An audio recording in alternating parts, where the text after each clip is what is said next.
secret government is an interlocking network of official functionaries, spies, mercenaries, ex-generals, profiteers, and super patriots who, for a variety of motives, operate outside the legitimate institutions of government. Presidents have turned to them when they can't win the support of the Congress or the people, creating that unsupervised power so feared by the framers of our Constitution. Just imagine that William Casey's dream came true. Suppose the enterprise grew into a super-secret, self-financing, self-perpetuating organization. Suppose they decided on their own to assassinate Gorbachev or the leader of white South Africa. Could a president control them? And what if he became the enterprise's public enemy #1? Who would know? Who would say no? The secret government will continue in a few moments. The history of our secret government.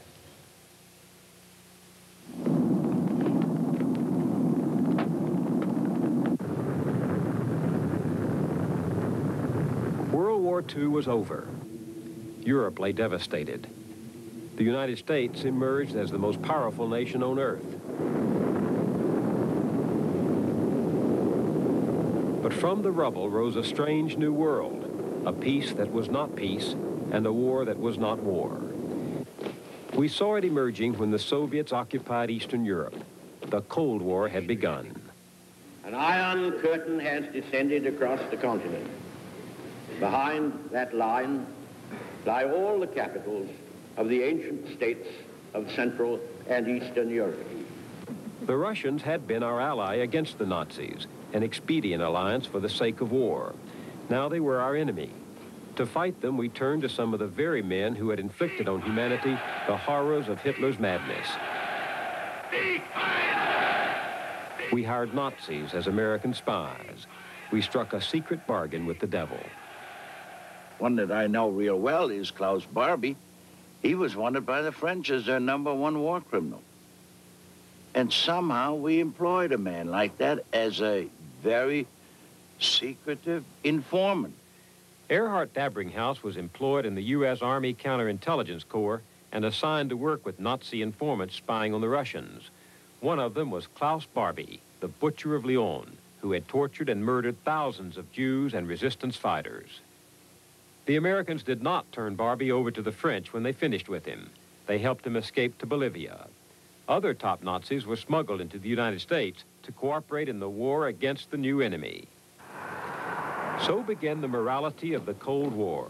Anything goes. The struggle required a mentality of permanent war, a perpetual state of emergency. And it meant a vast new apparatus of power that radically transformed our government. Its foundations were laid when President Truman signed into law the National Security Act of 1947. Now, that National Security Act of 1947 changed dramatically the direction of this great nation. It established the framework for a national security state. Admiral Jean LaRocque rose through the ranks from ensign to become a strategic planner for the Pentagon, and now headed the Center for Defense Information, a public interest group. The National Security Act of 47 gave us the National Security Council. Never have we had a National Security Council so concerned about the nation's security that we were always looking for threats and looking how to orchestrate our society to oppose those threats. National security was invented almost in 1947, and now it has become the prime mover of everything we do is measured against something we invented in 1947. The National Security Act also gave us the Central Intelligence Agency. This is the house the Cold War built, the CIA, the core of the new secret government. Its chief legitimate duty was to gather foreign intelligence for America's new role as a world power. Soon it was taking on covert operations, abroad and at home. As its mission expanded, the CIA recruited adventuresome young men like Notre Dame's All-American Ralph McGehee. I look back to the individual that I was when I joined the agency. I was a dedicated Cold Warrior who felt the agency was out there fighting for liberty, justice, democracy, and religion around the world. And I believed wholeheartedly in this. I just felt proud every day that I went to work because I was out at the vanguard of the battle against the international evil empire, international communists, the evil empire. Iran, 1953. the CIA mounted its first major covert operation to overthrow a foreign government. The target was the Prime Minister of Iran, Mohammad Massadec. He held power legitimately through his country's parliamentary process, and he was popular. Washington had once looked to him as the man to prevent a communist takeover. But that was before Massadec decided that the Iranian state, not British companies, ought to own and control the oil within Iran's own borders. When he nationalized the British-run oil fields, Washington saw red. The Secretary of State, John Foster Dulles, and his brother Alan, director of the CIA, decided with Eisenhower's approval to overthrow Massadec and reinstate the Shah of Iran. The mobs paid by the CIA and the police and soldiers bribed by the CIA drove Massadec from office. Crown Prince Abdullah greets the Shah as he lands at Baghdad airport after a 7-hour flight from Rome. The King of Kings was back in control and more pliable than Massadec. American oil companies took over almost half of Iran's production. U.S. arms merchants moved in with $18 billion of weapon sales over the next 20 years. But there were losers. Nearly everybody in Iran of any importance has had a brother or a mother or a sister or a son or a father tortured, jailed, deprived of property without due process. I mean, an absolutely buccaneering dictatorship in our name that we supported. SAVAC was created by the CIA. SAVAC, the Shah's secret police, tortured and murdered thousands of his opponents. General Richard Secord and Albert Hakim, whom we met earlier, were among those who helped supply the Shah's insatiable appetite for the technology of control. But the weapons and flattery heaped by America on the Shah blinded us to the growing opposition of his own people. They rose up in 1979 against him.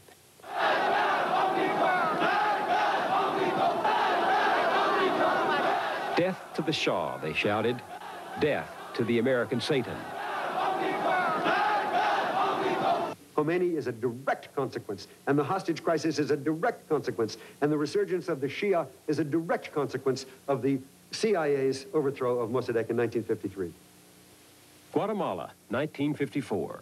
Flushed with success, America's secret government decided another troublesome leader must go. This time it was Jacobo Arbenz, the democratically elected president of Guatemala. Philip Rettinger was recruited from the Marines to join the CIA team. It was explained to me that it was very important for the security of the United States that we were going to prevent a Soviet beachhead in this hemisphere, which we have heard about very recently, of course, and that the Guatemalan government was communist, and we had to do something about it. President Arbenz had admired Franklin Delano Roosevelt, and his government voted often with the American position at the United Nations. But in trying to bring a new deal to Guatemala, Arbenz committed two sins in the eyes of the Eisenhower administration. First, when he opened the system to all political parties, he recognized the communists too. Well, of course, there was no even a hint of communism in his government. He had no communists in his cabinet. He did permit the existence of a very small communist party. Arbenz also embarked on a massive land reform program. Less than 3% of the landowners held more than 70% of the land. So Arbenz nationalized more than 1.5 million acres, including land owned by his own family, and turned it over to peasants. Much of that land belonged to the United Fruit Company, the giant American firm that was intent on keeping Guatemala quite literally a banana republic.